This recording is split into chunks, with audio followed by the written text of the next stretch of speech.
Greetings lads and lads, you took your time off to watch this video, which I am sure because you would like me to review this book titled Eragon. Since this book has been released for like a millennium, actually 20 years ago when this video released, which followed by 3 books to end this cycle. First book, titled Eragon, tells a story about a 15-year-old boy who believes that he is merely a poor farm boy until his destiny as a dragon rider is revealed.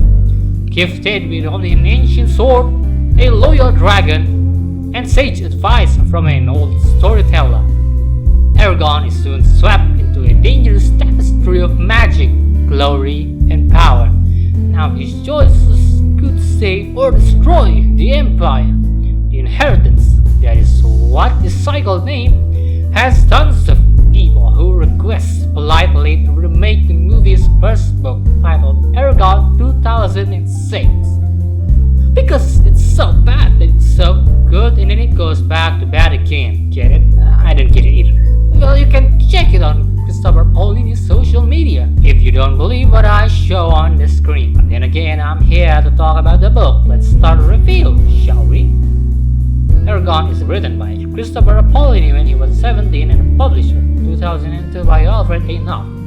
It has a series called The Inheritance, which consists of 4 books starting with Eragon in 2002 and ended with Prisoner in 2011. This book apparently is the New York Times bestseller that has sold over 35 million copies and is an international fantasy sensation.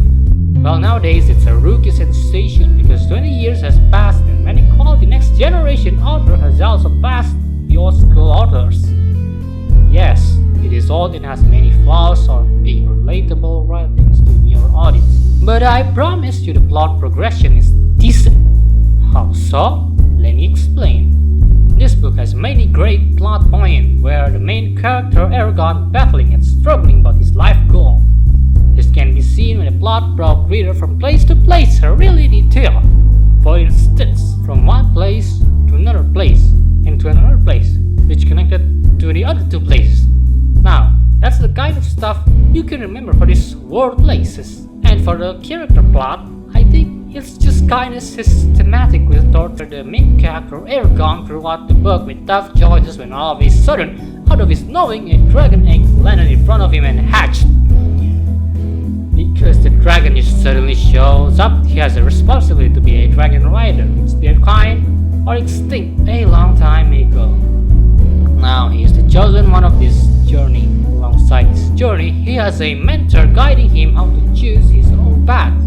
Pretty tropey if you ask someone familiar with fantasy, because they will instantly recognize which trope is common and which trope is new. Also, there is nothing new or surprising if you are a fantasy fan. I found the writing hardly to be relatable because the style it used in this book is a bit expressionless. For instance, every reaction the characters getting when they are in specific situations is commonly said directly by authors.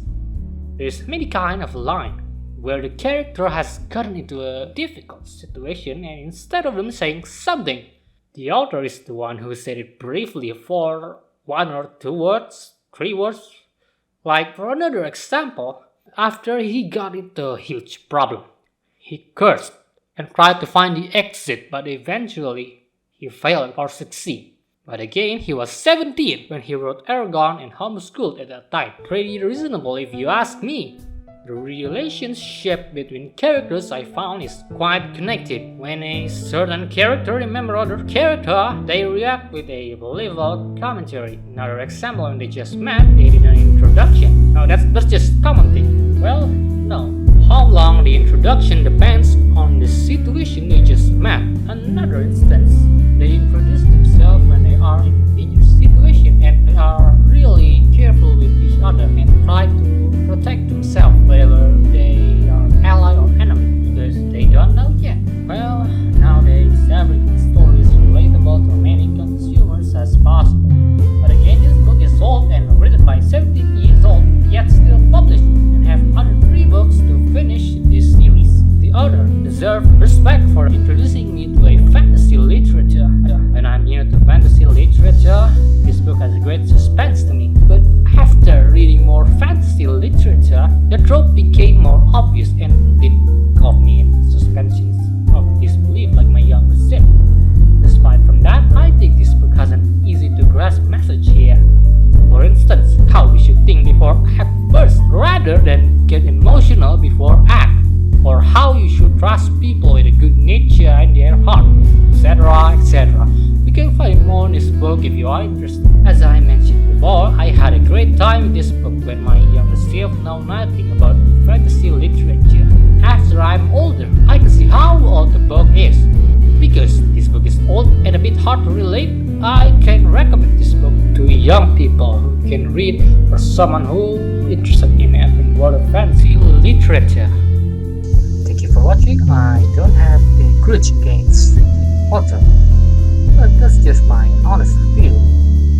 It's a cool read, apparently Twitter or YouTube.